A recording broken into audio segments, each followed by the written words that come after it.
On the evening of August 10, 2016, the Baltimore Fire Department received a call. A house fire on the outskirts of the city threatened to spread to the neighboring residences. When they arrived on the scene, they found a desolate panorama. Inside the home, an 8-month-old baby had been trapped between smoke and flames. Outside, her mother, Erika Poremski, pleaded for her little daughter's life. The crew acted as quickly as they could, but the fire had spread to every corner. Doors, windows, and emergency exits were engulfed in flames. Once they managed to get the fire under control, they headed to the second floor. They were searching for the room where the child should have been. Given the magnitude of the blaze, the chances that she had survived were practically nil. However, when they forced the door down, what the firefighters found left them in shock. On top of the baby's body, which still lay in the crib, there was a dark, motionless figure that at first glance looked like a stuffed toy. As they came closer, they discovered to their astonishment that it was a dog. Polo, the family pet, instead of fleeing the fire, had run into the room to protect his little owner. The animal, as if acting as a shield, covered the child with his body. The severe burns the dog suffered proved fatal. His tiny body could not withstand the heat of the blaze. Yet beneath his belly, little Viviana was breathing. Polo, who from her birth had become her most faithful guardian, had just performed his last act of love, saving his human's life and giving his own in return.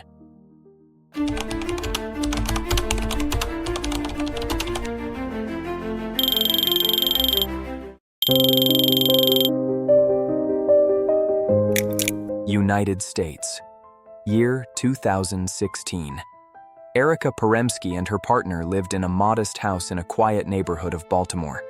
They had become parents only a few months earlier, so their days revolved around little Viviana. Amid responsibilities and exhaustion, there was a sweet, silent presence that was always there. Polo, a medium-sized black poodle who, since the baby's arrival, had become her shadow.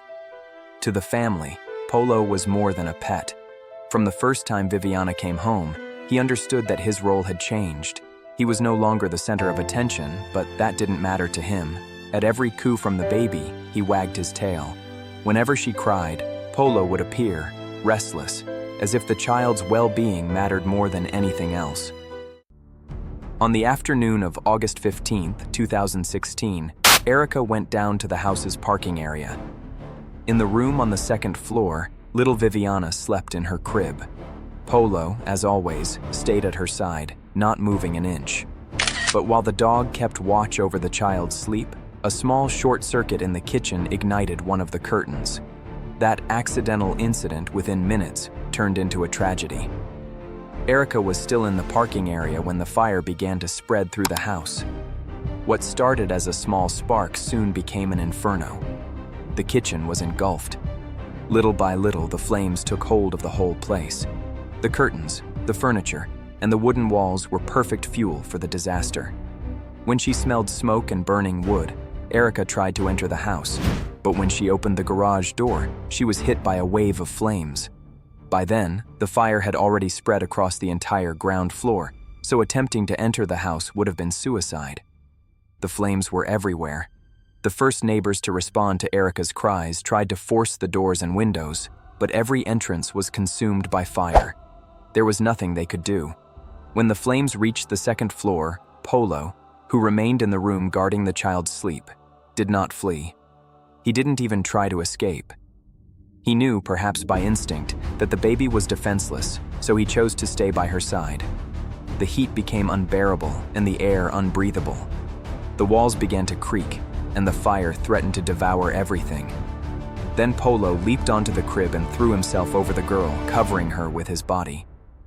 Meanwhile, people began to gather in the street. Amid the anguish, the neighbors tried to grasp the magnitude of the disaster as they watched the scene unfold. The firefighters arrived within minutes, though for Erika, they seemed like centuries.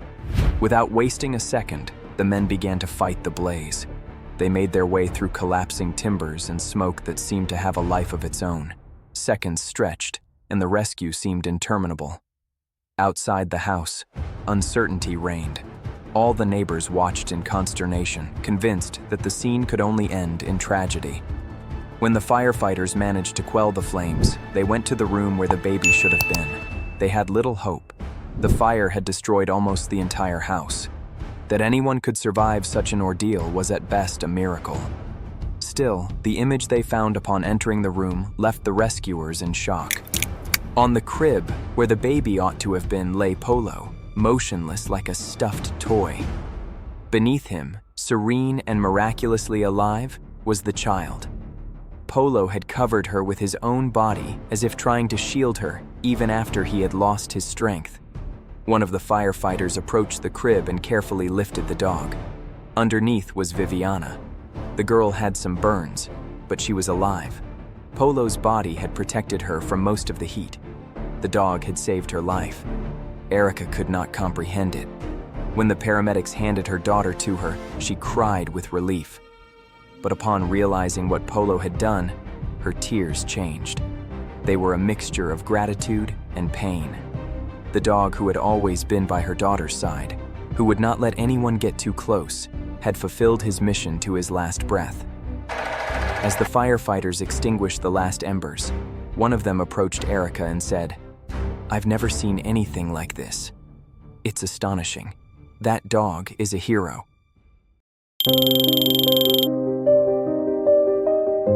The news spread quickly. Local media covered the story, calling Polo the hero dog who gave his life to save a baby.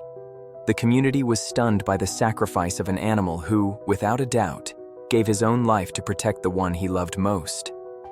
That night, while the house still smoked, Erika held her daughter in her arms, feeling a strange mix of desolation and relief.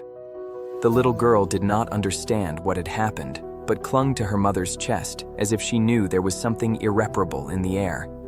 In the park, neighbors left flowers and candles in Polo's memory. No one knew him as well as his family did, but everyone felt the impact of his bravery. The following days were strange. The house, now uninhabitable, became a symbol of tragedy and heroism, but also a place of pilgrimage. Neighbors told the story with a lump in their throats, and many brought food or clothing for the family, trying to ease their pain. They also left flowers, stuffed animals, and lit candles in the dog's honor. Still, nothing could fill the void Polo had left. The little girl, still bandaged on her hands and feet, seemed to search with her eyes for her inseparable friend. But Polo was no longer there. Erika was interviewed by several television networks. Although the pain still weighed on her chest, she felt the need to tell what had happened, not for fame, but for justice. As she recounted how Polo had protected her daughter, her voice broke. Each word seemed to carry the weight of loss and eternal gratitude.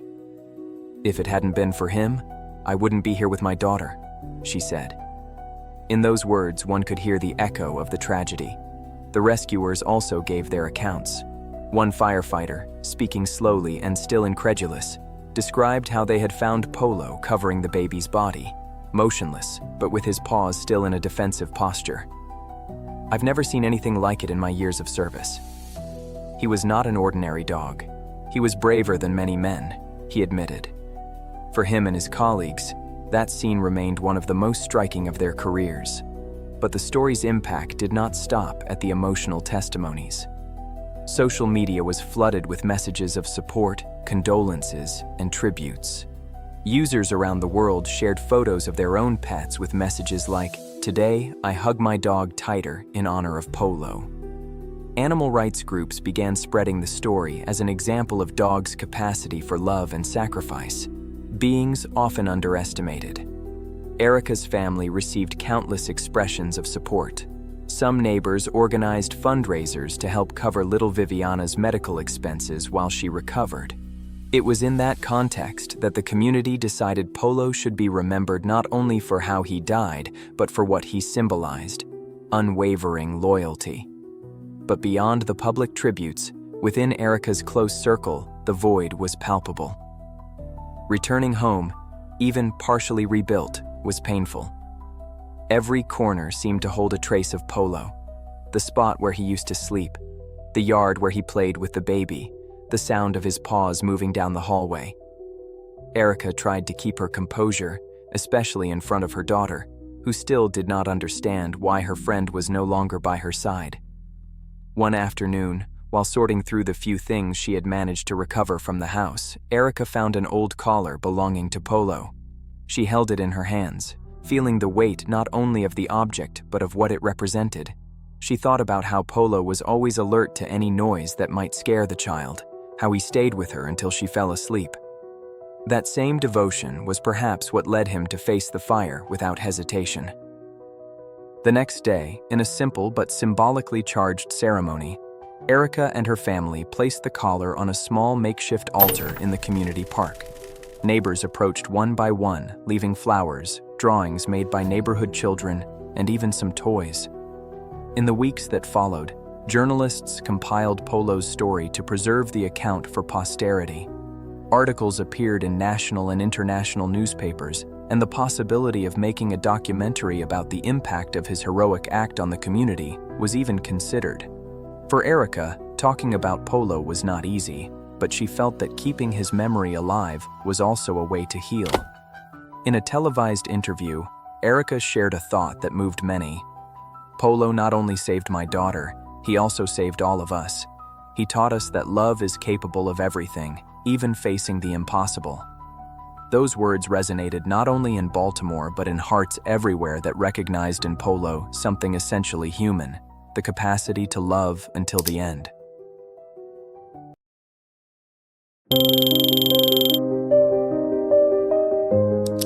Meanwhile, on social media, the story kept being shared and messages continued to arrive.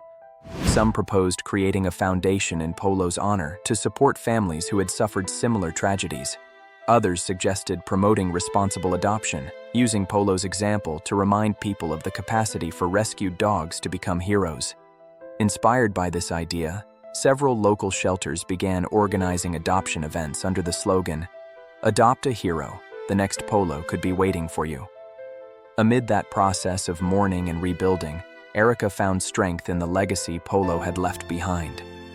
The house was rebuilt through the combined efforts of neighbors and volunteers. One afternoon, while Erika was walking with her daughter in the park, a woman approached her and handed her a framed picture, an illustration of Polo, with his noble gaze and attentive posture. Below it read, "The guardian who never abandoned." Erika couldn't help but cry when she saw the portrait. It was as if Polo were there, watching over them as always. The image was placed in the living room of the new house, where the memory remained alive. Months later, a television network decided to produce a special on heroic acts by animals, and Polo topped the list. The documentary featured interviews with Erika, the firefighters who found him, and neighbors who recalled his kind, protective nature.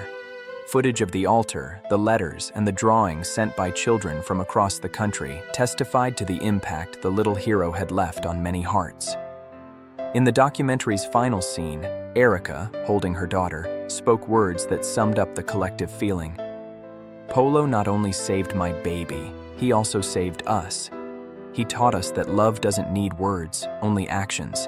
And his act of courage showed us that there are hearts so big they don't fit in the body." Today, Polo is still remembered as the dog who, in the middle of the fire, chose to stay and protect what he loved most. His story not only reminds us of animals' bravery, but also of the responsibility we have to care for them and return the affection they so generously give us. Polo lived as a guardian and left as a hero, leaving an indelible mark of loyalty with his legacy. His story is a reminder that true love does not retreat in the face of danger, and that sometimes the greatest heroes can go unnoticed.